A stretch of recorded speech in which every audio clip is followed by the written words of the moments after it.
नमस्कार विद्यार्थी मित्रांनो, आता आपण नवीन चॅप्टर सुरू करत आहोत. नवीन प्रकरण नैसर्गिक संसाधनांचे गुणधर्म. इयत्ता 7वीमधले तिसरं प्रकरण आहे. सुरुवात करूया. थोडे आठवा. 1. हवेमध्ये कोणकोणते वायू असतात? हवेला एकजिन्सी मिश्रण का म्हणतात?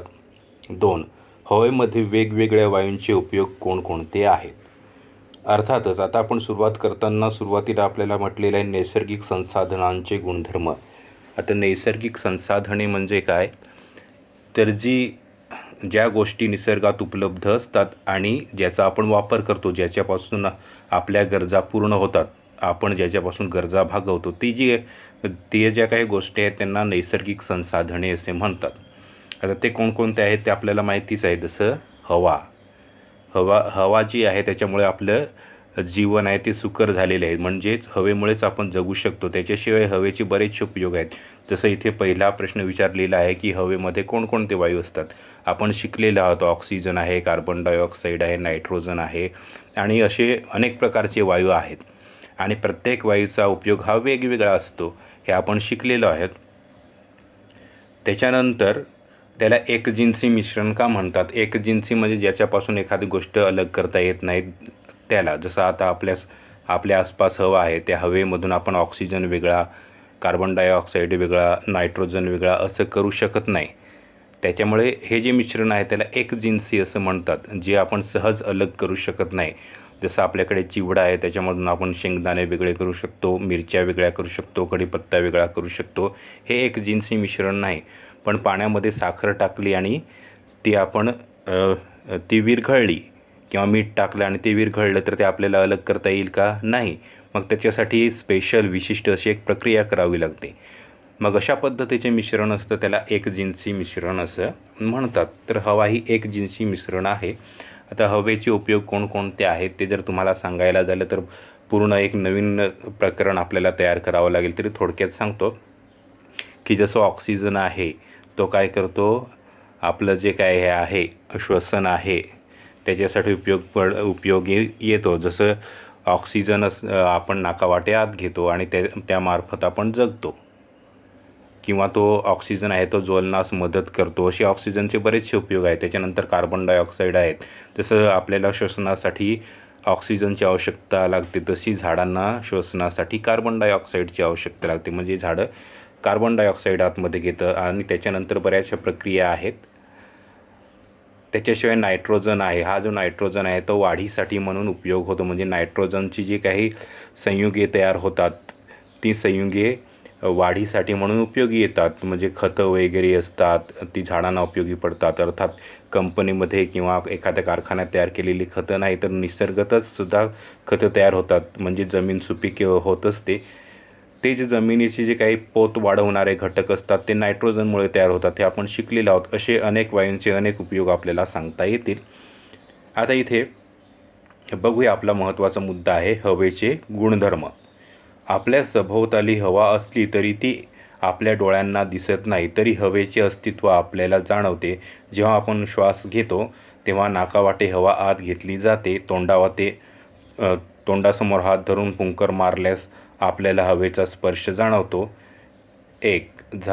झाडूची एक काडी किंवा शीतपेय पिण्यासाठी वापरतात ती स्ट्रॉ घ्या आणि काडीला मध्यभागी दोर बांधून अशा प्रकारे टांगा की ती बरोबर आडव्या रेषेवर राहील.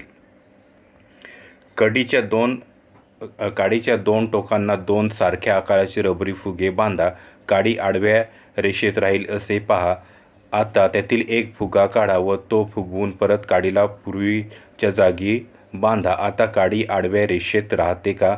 फुगलेला फुगा बांधलेल्या काडीचे टोक खाली जात असल्याचे आढळले, म्हणजेच हवेला वजन असते. हवा हे वायूंचे मिश्रण असल्याने इतर पदार्थाप्रमाणे हवेला सुद्धा वस्तुमान आणि वजन असतं. आता आपल्याला हवेचे गुणधर्म सांगितलेले आहे. आपल्या सभोवताली हवा असते, ते आपल्याला सगळ्यांना माहिती आहे.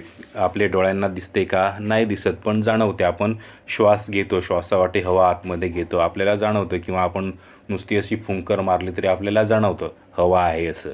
हातावर फुंकर मारल्यानंतर आपल्याला जाणवतं, किंवा केसांवरती वगैरे फुंकर मारल्यानंतर जाणवतं की हवा आहे आणि हे हवेमुळे घडून येते. जसं केस उडतात किंवा हाताला गरम हवा असेल तर गरम फुंकर लागते, थंड हवा असेल तर थंड फुंकर लागते.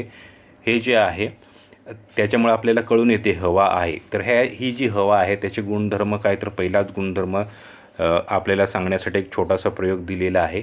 अर्थात हा जो प्रयोग आहे तुम्ही घरी जिथे जोराचा वारा वगैरे नसेल अशा ठिकाणी करू शकता. जोराचा वारा असेल तर काय होईल, जी काही आपण म्हणूया आपल्या ज्या काही गोष्टी असतात, ज्या आपण वस्तू घेतलेल्या आहेत, जे काही ॲपरेटस म्हणू शकतो आपण त्यांना, ह्या जे घेतलेलं आहे ते हवेमुळे उडून जाऊ शकतं किंवा हालू शकतं. पण जिथे अशी जोराची हवा वाहत नाही अशा ठिकाणी हा प्रयोग करू शकता. एक काडी घ्यायची, काडीला फुगे बांधायचे आहेत आणि ती काडी अशी आडवी अशी स्थिर राहील ह्या पद्धतीने बघायचं आहे.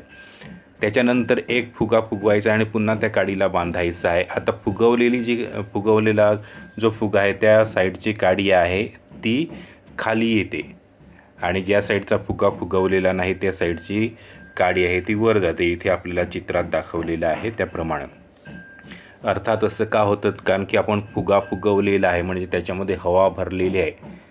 हवा भरलेली आहे म्हणजे त्याचं वजन वाढतं आणि वजन वाढल्यानंतर काय होतं, एका साईडला फुगा फुगवलेलाच नाही, त्याचं एवढं काही वजन नाही, त्याच्यामुळे तो वरती जाईल आणि ज्या साईडचा भाग वजनदार आहे म्हणजे हवा भरलेला फुगा आहे त्या साईडचा भाग खाली येईल. ह्याच्यावरून आपल्याला एकच गोष्ट कळून येते की हवेलासुद्धा वस्तुमान असतं आणि वजन असतं. आणि वस्तुमान आणि वजन ह्या दोन वेगवेगळ्या गोष्टी आहेत.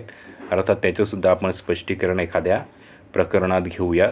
सध्या आपण असं म्हणून चालूया की हवेला वजन असतं, वजनदार असते हवा. साधी गोष्ट आहे. आता आपण सायकल वगैरे चालवतो, सायकलचा जो ट्यूब असते ती रिकामी ट्यूब वजन करून बघा एखाद्या ठिकाणी जाऊन. वजन काटे असतात आपल्या आसपास, तिथे जाऊन वजन करून बघा. एखादा दुकानदार असेल त्याच्याकडे वगैरे आणि त्याच्यानंतर त्याच्यामध्ये हवा भरा आणि हवा भरून वजन करून बघा. अर्थातच ते जे वजन आहे ते वजनामध्ये आपल्याला फरक जाणवून येतो. म्हणजे थोडक्यात हवेला वजन असते. तर मग आपला पहिला गुणधर्म काय झाला, हवेचा पहिला गुणधर्म काय झाला, हवेला वजन असते. आता दुसरं बघूया. सुई नसलेल्या इंजेक्शनची एक सिरीज घ्या, तिचा दट्ट्या ओढा व त्यावेळी दट्ट्याचं निरीक्षण करा. दट्ट्या सहजपणे बाहेर ओढता येतो. बाहेर ओढलेला दट्ट्या हात सोडल्यावरही तसाच राहतो. आता सिरिंजचे छिद्र अंगठ्याने घट्ट बंद करा व दट्ट्या बाहेर ओढा व नंतर हात सोडून द्या. दट्ट्या बाहेर ओढण्यासाठी जास्त जोर लावावा लागतो का? हात सोडल्यावर दट्टा तसाच राहतो का? आता इथे बघा, सिरिंज म्हणजे जी इंजेक्शन असते ते इंजेक्शनची नळी घ्यायला सांगितलेलं आहे. ती नळी आपण किंवा आपल्याकडे पिचकारी असते, आपण होळीला वगैरे वापरतो, त्या पिचकारीचा सुद्धा प्रयोग करू शकता तुम्ही. एकतर आपण नुसतीच पिचकारीचा दांडा ओढला तर तो सहज आपल्याला ओढता येतो, बरोबर ना. त्याच्यानंतर तीच पिचकारी जी आहे ती आपण पाण्यामध्ये टाकली आणि जर आपण तो दांडा ओढला तर थोडासा जड जातो तो आपल्याला ओढायला.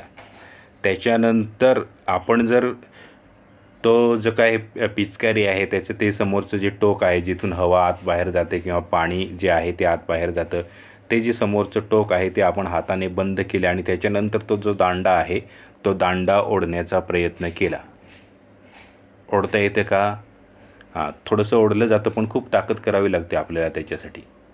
आणि त्याच्यानंतर आपण तो दांडा सोडून दिल्यानंतर पुन्हा तसाच न राहता थोडासा पुढे ढकलला जातो. मग असं का होतं? हवेमधील वायूंचे रेणूंची सतत हालचाल करत असतात. हे रेणू जेव्हा एखाद्या वस्तूवर आदळतात तेव्हा त्या वस्तूवर ते दाब निर्माण करतात. हवेच्या या दाबाला आपण वातावरणाचा दाब असं म्हणतो. आता इथे आपण दुसरा गुणधर्म बघितलेला आहे की हवेला दाब असतो, म्हणजे हवा दाब देऊ शकते. दाब पडतो, हवेचा सुद्धा दाब पडतो. मग बघा, काही ठिकाणी गेल्यानंतर एक आपल्याला अंग दुखल्यासारखं वाटतं. विशेष करून ढगाळ वातावरण असतं, ढग असतात, त्यावेळी आपलं अंग दुखल्यासारखं वाटतं. का दुखल्यासारखं वाटतं? कारण की तिथे ढगांचं एक आवरण तयार झालेलं असतं आणि त्याच्यामुळे हवा आहे ती जास्त अंतरापर्यंत जाऊ शकत नाही. त्यामुळे तिथल्या तिथे जास्त प्रमाणात हवा जमा होते आणि त्या हवेचा वजन आहे किंवा दाब आहे ते आपल्या अंगावरती पडतं, आपल्याला अंग दुखल्यासारखं वाटतं. आणि तसंच जर आपण वातावरण जर एकदम खुलं असेल, म्हणजे हवेमध्ये ढग वगैरे नसतील, तर मग आपण म्हणतोच आज आज कसं खुलं खुलं वाटतंय, आज कसं एकदम फ्रेश वाटतंय असं वाटतं. कारण की अशा पद्धतीने जेव्हा वातावरण असतं तेव्हा हवा पसरायला भरपूर जागा उपलब्ध असते, त्याच्यामुळे तो जो वजन आहे तो दाब पडत नाही. थोडक्यात सांगायचं तर हवेला दाब असतो, त्यालाच वातावरणीय दाब असं म्हणतात. मग आता इथे आपण हवेचे 2 गुणधर्म बघितलेले आहे. एक तर हवेला वजन असतं आणि दुसरं हवेला दाब असतो, त्याला वातावरणीय दाब असं सुद्धा म्हणतात. सिरिंजचे छिद्र बंद करून दट्ट्या खेचल्यावर सिरिंजमधील हवेला जास्त जागा उपलब्ध होते व ती विरळ होते. त्यामुळे सिरिंजमधील हवेचा दाब कमी होतो. बाहेरचा दाब मात्र तुलनेने खूप जास्त असतो, म्हणून बाहेर खेचलेल्या दट्ट्या सोडून दिला की तो लगेच आत ढकलला जातो. ही सिरिंज उभी, आडवी, तिरकी अशा वेगवेगळ्या स्थितीमध्ये धरून हाच प्रयोग केल्यास प्रत्येक वेळी दट्ट्या तेवढाच आत गेल्याचे आढळते. यावरून वातावरणाचा दाब सर्व दिशांनी समान असतो हे आपल्या लक्षात येते.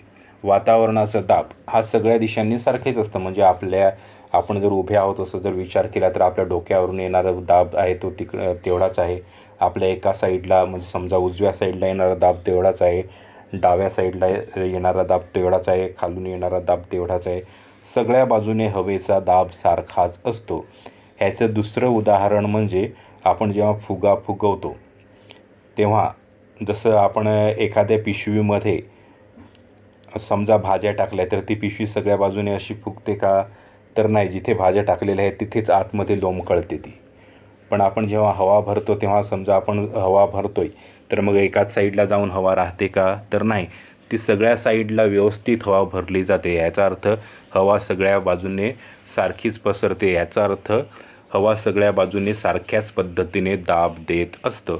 हे साधं उदाहरण आहे, हे आपल्या लक्षात येऊ शकतं. त्याच्यावरून आपण सांगू शकतो की वातावरणाचा दाब आहे तो सगळ्या बाजूने सारख्याच पद्धतीने दाब देत असतो किंवा सारख्याच पद्धतीने कार्य करत असतो.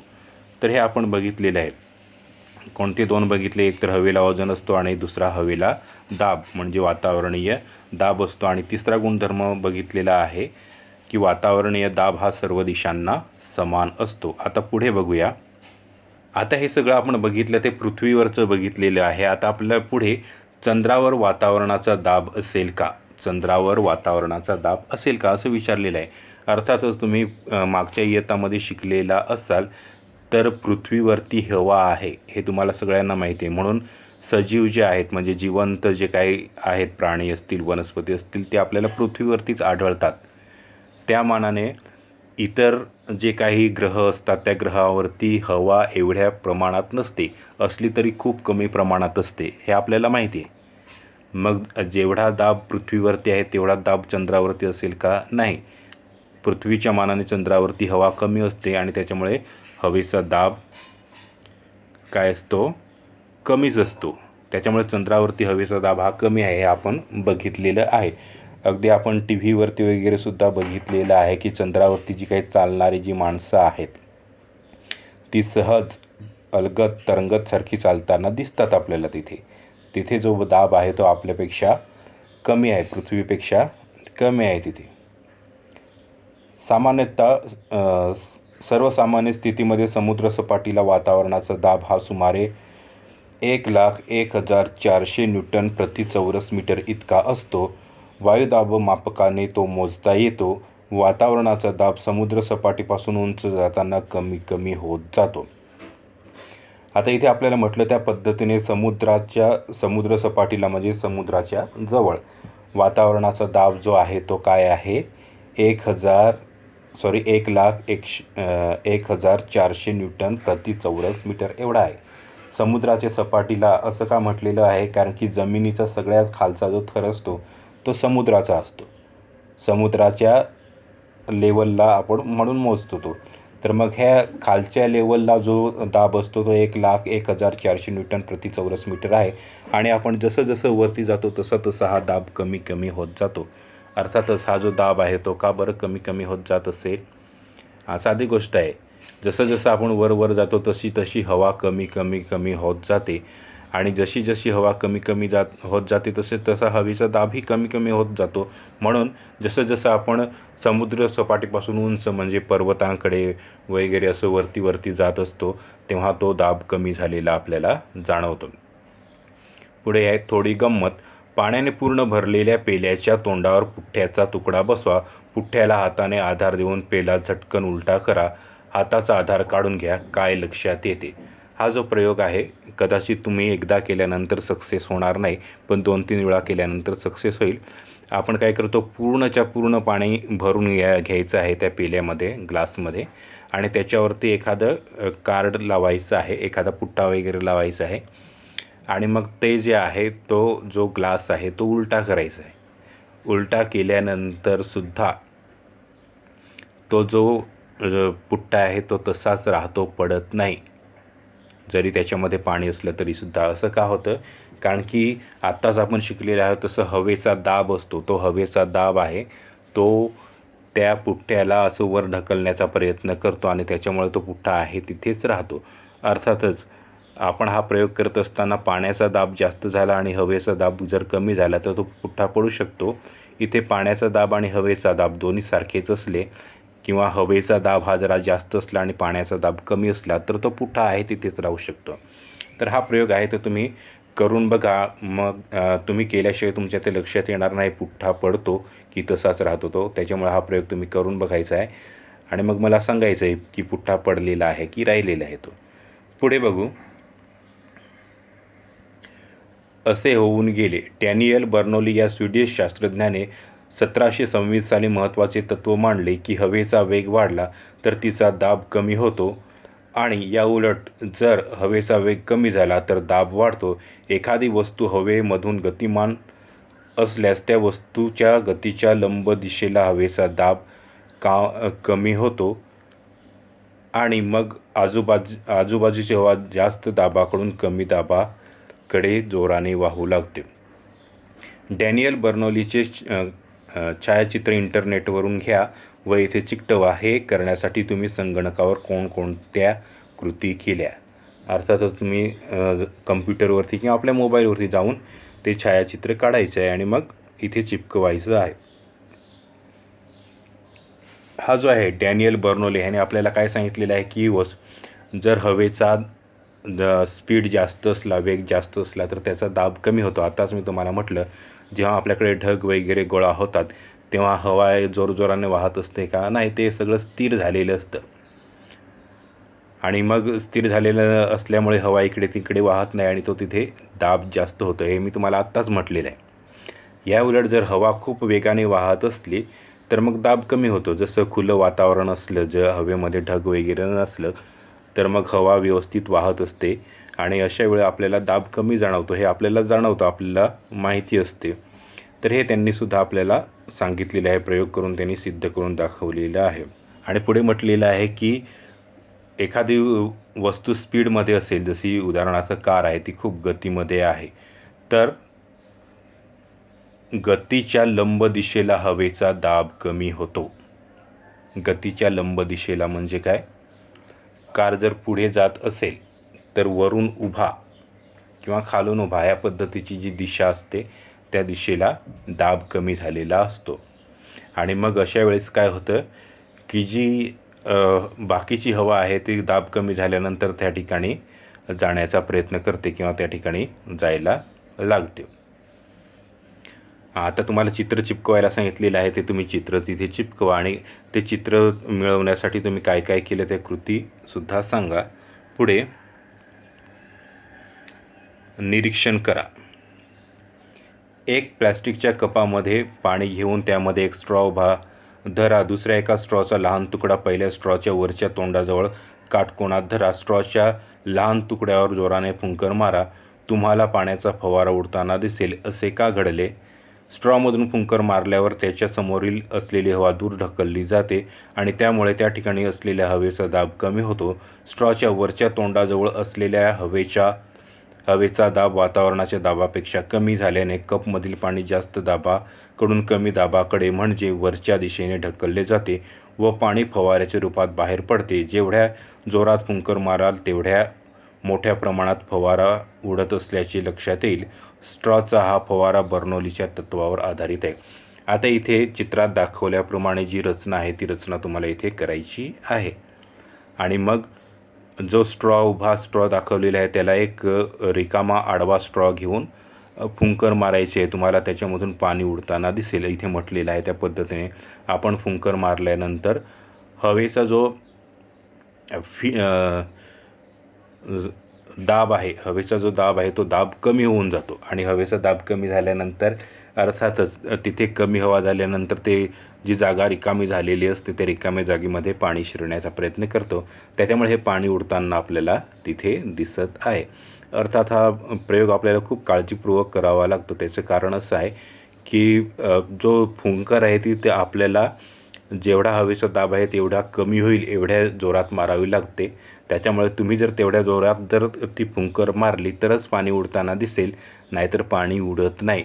त्याच्यामुळे भरपूर प्रयत्न करावे लागतात आपल्याला ह्याच्यासाठी. तर तरीसुद्धा तुम्ही ह्या घरी ट्राय करू शकता. आणि जर तयार झालाच फवारा तर मग व्हिडिओ बनवून तुम्ही ते मला दाखवू शकता. तर ही अशा पद्धतीने एक बर्नौलीचं जे काही तत्त्व आहे त्याचं उपयोजन आपल्याला इथे दाखवलेलं आहे.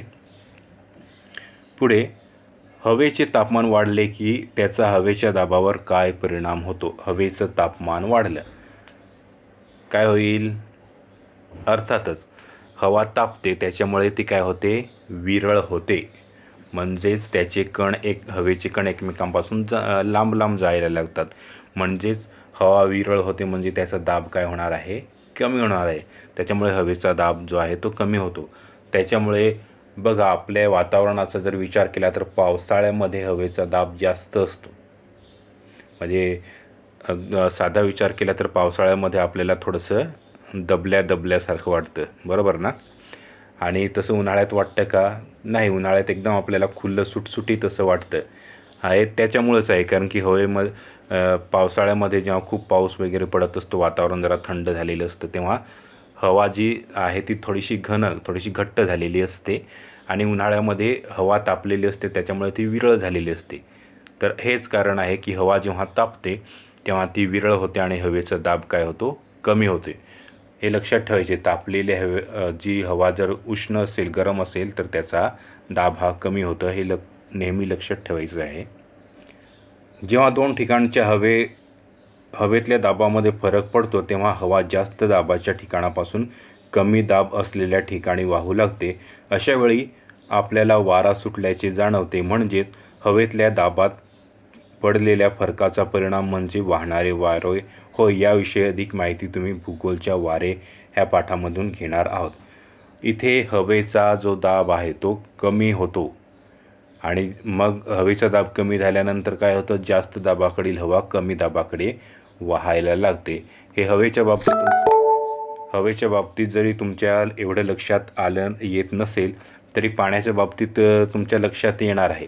खूप जास्त पाणी तुम्ही ठेवलेलं आहे आणि एका साईडला कमी पाणी ठेवलेलं आहे, किंवा जास्त पाणी कुठून वाहतं, जास्त पाण्याकडून कमी पाण्याकडे, किंवा उंचावर ठेवलेलं पाणी आहे ते कमी उंचीकडे वाहतं, बरोबर ना.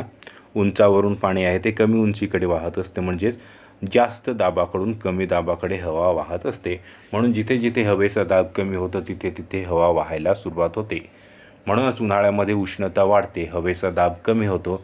त्याच्यामुळे समुद्राच्या इथे एवढी काही उष्णता नसते. म्हणून समुद्राकडून जी हवा आहे, जिथे जास्त दाबाची हवा असते, ती नंतर जमिनीकडे जिथे हवा आहे ती उष्ण झालेली असते, मग कमी दाबाची झाली असते, ती वाहायला लागते. म्हणून आपल्याला उन्हाळ्यामध्ये वगैरे नेहमी पश्चिमेकडून वारे वाहताना दिसतात, आपल्याकडे येतात. आतापर्यंत तुम्ही निरीक्षण केलेलं नसेल किंवा लक्षात आलेलं नसेल की हवा कुठून कुठे जाते, तर आज निरीक्षण करा. हवा ही नेहमी पश्चिमेकडून आपल्याकडे येताना आपल्याला जाणवते.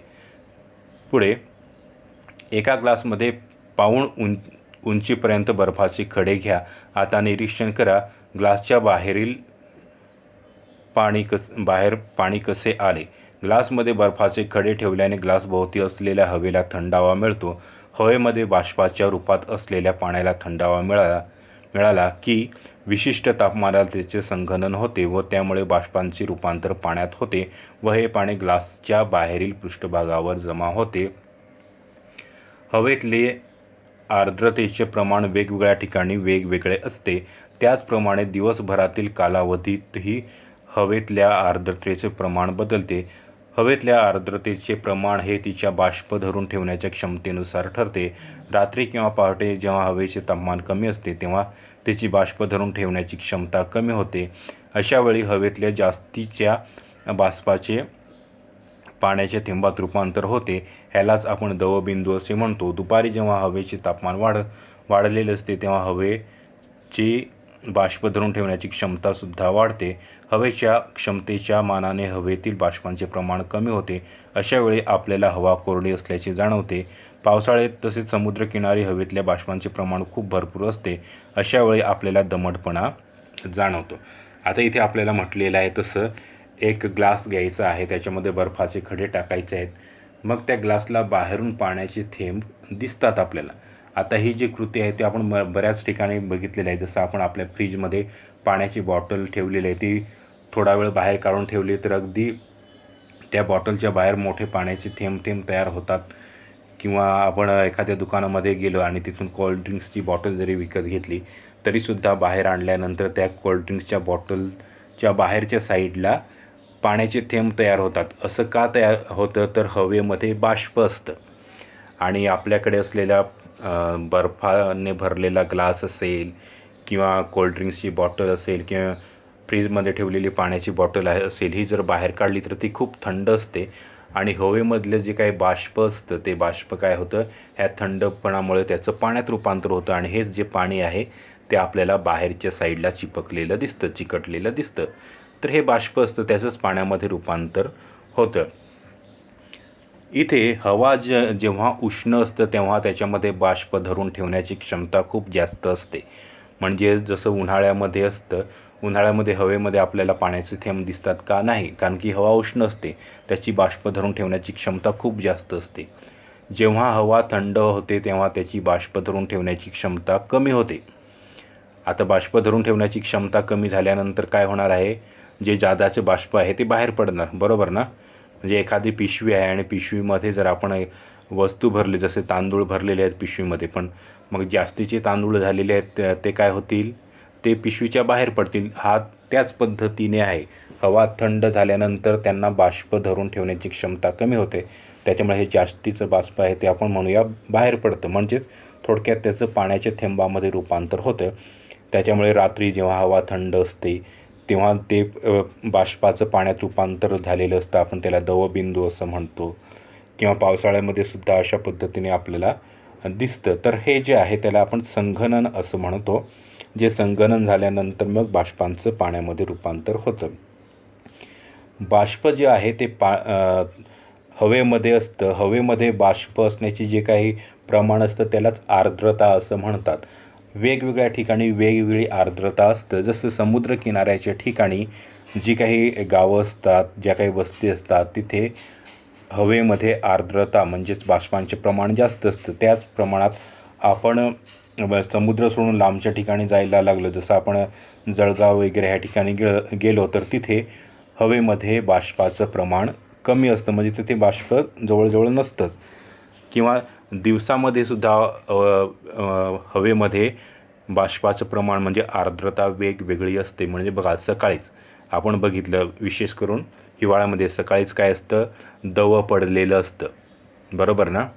म्हणजेच इथे जे काही बाष्प आहे ते बाष्प काय आहे, त्याचं पाण्यात रूपांतर झालेलं असतं.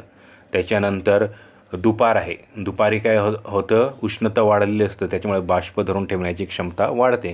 तेव्हा आपल्याला ते आढळत नाही. म्हणजे तेव्हासुद्धा आर्द्रतेचं प्रमाण वेगळं असतं. सकाळी आर्द्रतेचं प्रमाण वेगळं असतं, दुपारी आर्द्रतेचं प्रमाण वेगळं असतं, संध्याकाळी वेगळं असतं. म्हणजे दिवसाच्या म्हणजे वेळेनुसारसुद्धा बदलतं, स्थानानुसारसुद्धा बदलतं, ऋतूनुसारसुद्धा बदलतं. तर हे जे काही आर्द्रता आहे म्हणजेच हवेत बाष्प धरून ठेवण्याची जी क्षमता आहे, प्रमाण आहे, ते वेगवेगळ्या वेळेनुसार किंवा काळानुसार त्याचं प्रमाण हे नेहमी बदलतच असतं. उन्हाळ्यात ओले कपडे चटकन वाळतात व पावसाळ्यात मात्र ते लवकर वाळत नाहीत. असे का घडते? रिकामी बाटली बूच न लावता उलटी करून पाण्याच्या पसरट भांड्यात तिरपी धरा, तुम्हाला काय दिसेल? फुग्यात हवा भरली की त्यामध्ये काय बदल होतो? वरील कृतीमधून आपल्याला असे लक्षात येते की जागा व्यापणे, विशिष्ट आकारमान असणे, वजन व वस्तुमान असणे असे हवेचे विविध गुणधर्म आहेत. हवा हे काही वायूंचे तसेच धूळ, धूर व बाष्प यांच्या अतिसूक्ष्म कणांचे मिश्रण आहे. जेव्हा प्रकाश किरण हवेच्या या सूक्ष्म कणावर पडतात तेव्हा ते प्रकाश किरण सर्व दिशांना विखुरतात. या नैसर्गिक घटनेस प्रकाशाचे विकिरण असे म्हणतात. उन्हाळ्यात ओले कपडे चटकन वाळतात पण पावसाळ्यात मात्र ते वाळत नाही. असं का होतं? आत्ताच आपण बघितलं, आर्द्रता, बाष्प धरून ठेवण्याची क्षमता. तापमान जास्त असलं तर ती क्षमता वाढते, म्हणजे उन्हाळ्यामध्ये तापमान जास्त आहे त्याच्यामुळे कपड्यामध्ये असलेले जे काही पाणी आहे, बाष्प आहे, ते हवेमध्ये सहज जाऊ शकतं. हवा त्याला सहज ठेवू शकते आपल्यासोबत. पण पावसाळ्यामध्ये किंवा हिवाळ्यामध्ये असं होत नाही. पावसाळ्यामध्ये तर मोठ्या प्रमाणावरती हवेमध्ये सुद्धा बाष्प असतं, त्याच्यामुळे जे काही कपड्यामध्ये जे काही पाणी असतं, बाष्प असतं, ते हवेमध्ये जाऊ शकत नाही. त्याच्यामुळे ते कपड्यातच तसंच शिल्लक राहतं. त्याच्यामुळे पावसाळ्यात कपडे वाळायला जास्त वेळ लागतो, उन्हाळ्यात कमी लागतो. आता बाटली आहे ते आपण पाण्यामध्ये तसं म्हटलेलं आहे त्या पद्धतीने तिरपी बुडवली तर काय होतं? आपल्याला त्या बाटलीमधून हवेची बुडबुडे बाहेर येताना दिसतात. ह्याचा अर्थ काय आहे की अगोदर बाटलीमध्ये हवा भरलेली होती आणि पाणी भरल्यानंतर ती हवा निघून जाते, म्हणजे बाटली रिकामी होते आणि मग रिकाम्या बाटलीमध्ये पाणी भरलं जातं. जर बाटलीमध्ये जर आपण हवा जी आहे ती काढलीच नाही तर त्याच्यामध्ये पाणी भरणार नाही. मग अशा पद्धतीने हवा निघून जाते, त्याच्यामुळे पाणी भरते. म्हणजे इथे हवा आहे ती काय करते? जागा व्यापते. फुग्यामध्ये सुद्धा तेच आहे. फुगा फुगतो याचा अर्थ काय आहे? हवा त्याच्यामध्ये आतमध्ये भरते. जसं आता आपण पिशवीमध्ये काही सामान भरल्यानंतर पिशवी अशी फुगीर दिसते, म्हणजे ते काय आहे? सामानाने जागा व्यापलेली आहे. तसंच इथे हवेने सुद्धा जागा व्यापलेली आहे. तर या पद्धतीने आपण हवेचे जे काही गुणधर्म आहेत ते बघितलेले आहेत. हवेला वजन असतं. त्याच्यानंतर आपण दुसरं काय बघितलेलं होतं की हवा जागा व्यापते, हे आता आपण इथे बघितलेलं आहे. हवा जागा व्यापते, हवेला वजन असतं, ह्या ज्या काही गोष्टी आहेत. त्याच्यानंतर हवेला दाब असतो, ज्याला आपण वातावरणीय दाब आहेत, असे जे काही गुणधर्म आहेत ते आपण इथे बघितलेलं आहे. हवा जे आहे ते धूळ, त्याच्यानंतर बाष्प, असे सगळ्या गोष्टी हवेमध्ये भरलेल्या असतात. हे छोटे छोटे कण असतात. जेव्हा सूर्यप्रकाश पडत असतो तेव्हा हे छोटे छोटे जे काही कण असतात, धुळीचे असतील, बाष्पाचे असतील, वायूचे स्वतःचे कण असतील, हे प्रकाश किरण जेव्हा त्याच्यावरती पडतात तेव्हा त्यांचं विकिरण होतं. विकिरण म्हणजे काय? ते किरण पसरतात. थोडक्यात म्हणायचं आहे तर एखादा पदार्थ आपण आपटला, उदाहरणार्थ आपण एखादं फळ घेऊ, जसं कलिंगड घेतलं आणि जोरात आपटलं तर त्याचे कण इकडे तिकडे पसरतात. तसंच आपल्याला म्हणता येतील की प्रकाश किरण आहे ते ह्या कणावरती आपटले की ते इकडे तिकडे पसरतात. ह्यालाच प्रकाशाचे विकिरण असं म्हणतात. आजच्या तासाला एवढंच पुरे आहे. आजच्या तासाला आपण इथे थांबूया.